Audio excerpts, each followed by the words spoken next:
fo, fum. I smell the bones of an Englishman. Fee, fi, fo, fum. Crossbone swords and a bottle of rum.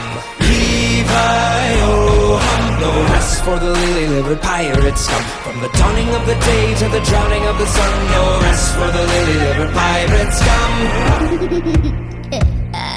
I've been on the hunt lately. The hunt for games that are worth my time. With life as short as it is, and the economy as rough as it is, more and more time is spent at work or trying to feel better. We often don't get to do the things we used to enjoy as much, and then when we do, it's usually wasted playing 10 minutes of a game, not able to decide whether or not you want to play it anymore, watching TikToks, doom scrolling Twitter, and before you know it, that spare time is gone, and it's back to reality. Whoop, there goes gravity. But what if you could avoid your phone, or not being able to decide? What if you could pick a game, movie, or show to lose yourself in, and never let it go? Lately, that happened to me. For the first time in months, I was able to find a game I both love and can't seem to stop playing. So, get some of your mom's spaghetti and deep dive into the trenches of the abyss with me with the game Abyssus. Abyssus is a roguelite action first-person shooter where you dive into the trenches of the abyss, deep down in the ocean while on the search for brine. You hop around like rabbits and you're nervous, but you keep on forgetting. Okay, I'll stop now. This game has a lot going for it, and a surprisingly small community. I was never expecting to enjoy the game as much as I did and have,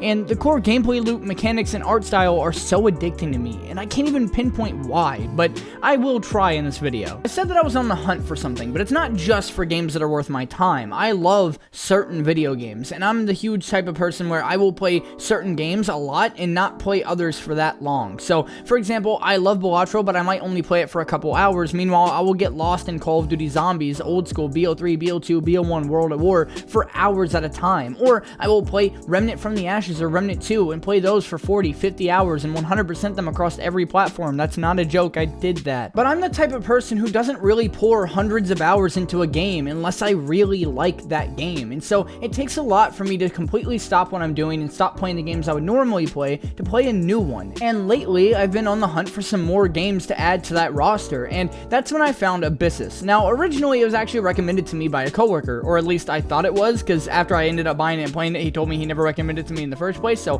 whatever, I guess. But the main point is that whenever I bought and did play Abyssus, I actually really enjoyed it. But not only did I enjoy it, but between all the things I like about it the most, which are the art design, which is beautiful by the way, and the mechanics, which are really well played and well balanced and maintained, and the guns and the different variants and the things you can do with them and the weapon mods and all of the systems in place, I genuinely love one thing above everything else, and that is that it gave me the same feeling as Remnant and Call of Duty. It has the fast-paced, mindless shooting of enemies that COD Zombies has that I really enjoy, and that gives me a fun replayability and good gameplay loop, but it also has those really intense, high-difficulty boss fights that Remnant has, and this struck me so hard that I ended up playing it like non-stop for the first 2 days, and I've already beat the game and I'm halfway to the 100%, so I just wanted to talk about it today, and here are some other things that I really like about it. I already mentioned the art style, but the art style is so beautiful. Every single thing, every single room, every single weapon, every single effect, every single attack, every enemy, every single boss fight is designed so much to have such a unique art style to that specific area, that specific enemy, that specific attack, and that specific boss. It is so fun to look at, and it's genuinely just a good art piece. I'm sure that if you paused at most points during the boss fights in this game, you'd have an amazing still image to actually put on a wall or somewhere on a background on a computer. Along with this, I love the sound design. Everything sounds crisp, every gunshot sounds amazing, and every effect sounds really nice. And the music and the different sea shanties that your characters can and will sing while you're playing the game, because if you don't have the sea shanties set up, you are actually throwing El Bozo. They all sound fun, and they really give you this heartwarming feeling while you're obliterating the shit out of 100 enemies. Genuinely, it is so fun to mind-numbingly blow things up in this game, which brings me to the next point, the enemies and their designs. Most of the enemies I like, not you.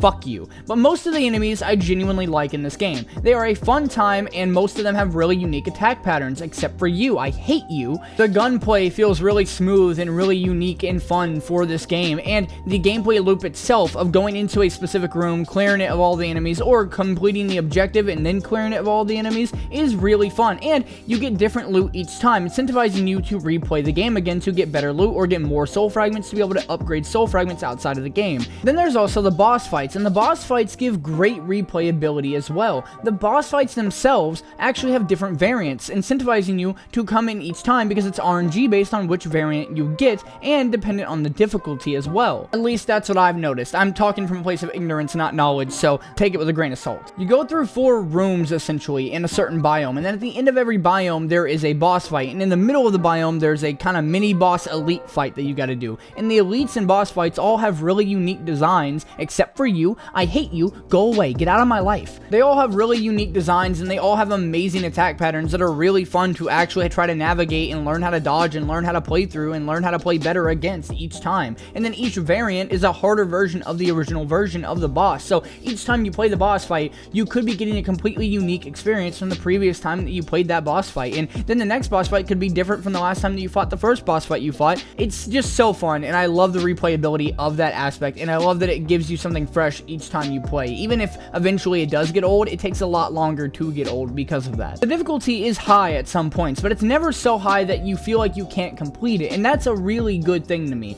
I have a bad time struggling where skill issue, genuinely, I will play a game, and if I suck at it too badly and I feel like I'll never get better, I just stop playing. But in this game, while I sucked badly at the beginning, I did get better, and I felt like I would get better. Each time I felt like there was something that I could have done better, or some new upgrade I could have gotten, and sure, that's part of the whole roguelike formula, but at the end of the day, the game does it really, really well. I do wish there was more character customization in the main menu. I do feel like you get limited to a certain amount of shirts or colors or hats, and that's about it. I would love if there was actual character faces or anything, but I get why they don't. It's a bit cartoony, it takes away from the vibe a little bit, but I do think that it would be genuinely fun to get some more character customization, or maybe hub room, like lobby customization, which that's probably asking too much. I know a lot of games like this where they have that hub room, like Killing Floor 3 or Dead Zone Rogue, typically don't let you customize the hub room, but I just think that'd be cool. I would like some more customization abilities. I also feel like there's not enough weapons. The weapons you find are awesome, and you do have to unlock them with some really cool puzzles or hidden areas or pathways that you gotta go to,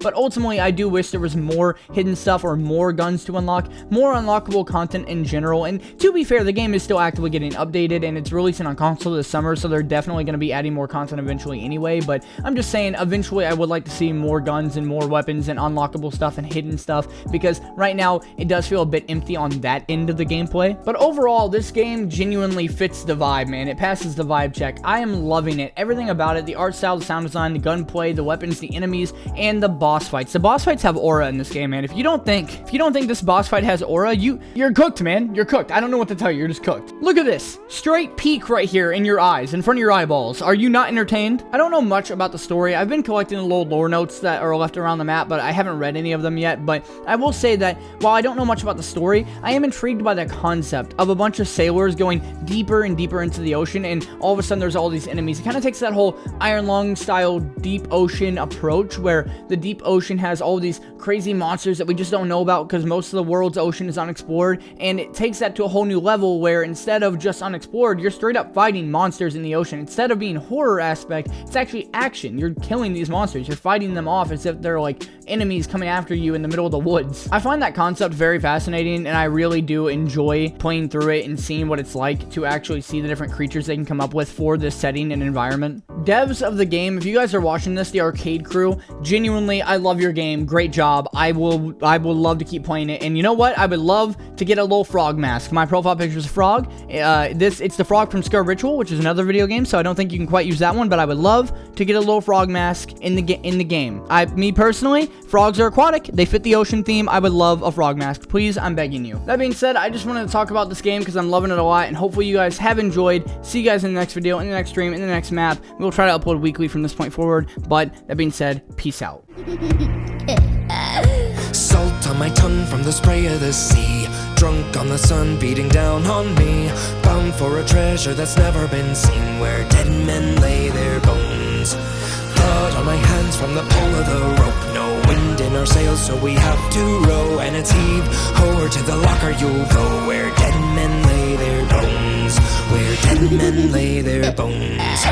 3-5-0 fun, crossbones, swords, and a bottle of rum. Levi-ho hum, no rest for the lily-livered pirate scum. From the dawning of the day to the drowning of the sun, no rest for the lily-livered pirate scum.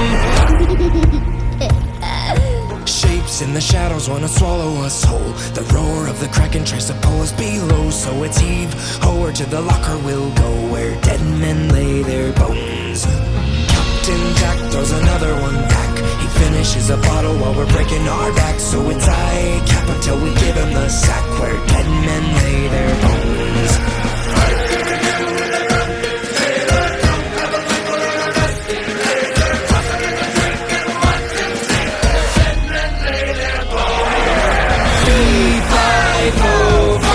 Crossbone swords and a bottle of rum.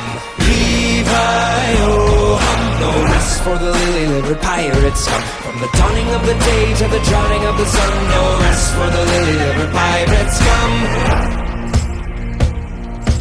Way, hey, and up he rises. Way, hey, and up he rises. Way, hey, and up he rises.